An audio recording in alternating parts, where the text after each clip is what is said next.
Let's just call it what it is. It's a Muslim ban. And it's no longer just a theory or another statement from Trump's podium. It's the law.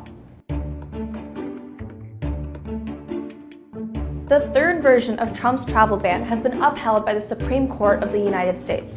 The court even made the intentional decision to disregard the president's outright racist and discriminatory statements about Muslims, and said that these statements had no bearing on the travel ban. Donald J. Trump is calling for a total and complete shutdown of Muslims entering the United States. I think Islam hates us. You're going to have to watch and study the mosques. They would say, "Are you Muslim?" And if they said yes, they would not be allowed in the country. That's correct. Does any of this sound familiar? Well, it should. It's not the first time the US has used the law to explicitly exclude a minority group from our society. In 1944, the Supreme Court's ruling in Korematsu versus the United States justified the internment of tens of thousands of Japanese Americans. This period in American history is now commonly considered reprehensible and deplorable. And yet, we are on the verge of repeating history, beginning with this ban of people coming from predominantly Muslim countries. Of course, a ban isn't the same as holding people in internment camps.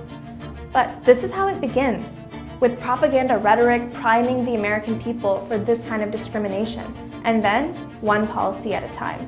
Ironically, the Supreme Court overturned Korematsu in the same ruling that upholds Trump's new travel ban. The ruling said Korematsu was gravely wrong the day it was decided, and yet 5 judges ruled in favor of the Muslim ban on the very same day, and of the 4 that tried to stop it, Sonia Sotomayor gave a chilling dissent. She said the ruling redeploys the same dangerous logic underlying Korematsu and merely replaces one gravely wrong decision with another. And with a new Supreme Court seat opening for Trump to fill, there's even less defense against his anti-immigrant, anti-Muslim agenda. And you know what? Trump couldn't even outright condemn Japanese internment when he was asked about it by Time. He said, "I certainly hate the concept of it, but I would have had to be there at the time to give you a proper answer." The scariest part is, this could become the foundation on which the Trump administration continues to make its immigration policy. The Muslim ban ruling is an endorsement of the president's power to control immigration with no say whatsoever from Congress, which has never actually voted on the ban. This isn't comforting at a time when all eyes are on the US-Mexico border and families are separated as a result of the Trump administration's zero-tolerance policy. This gives Trump a green light on new laws for our borders that in the past would have shocked us all. Not to mention, this is inhumane, unconstitutional, and straight up wrong.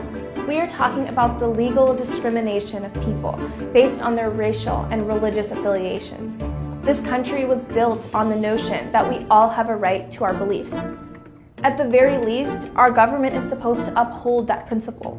US detention centers holding children and babies, the barring of refugees and immigrants just for being Muslim, referring to newcomers in our country as animals. All of these are telltale signs that we are on the verge of a horrifying new American reality. We all like to believe that if we were here during the Holocaust or slavery, we would not have stood idly by. Well, here we are. It's our time to speak up. No more excuses.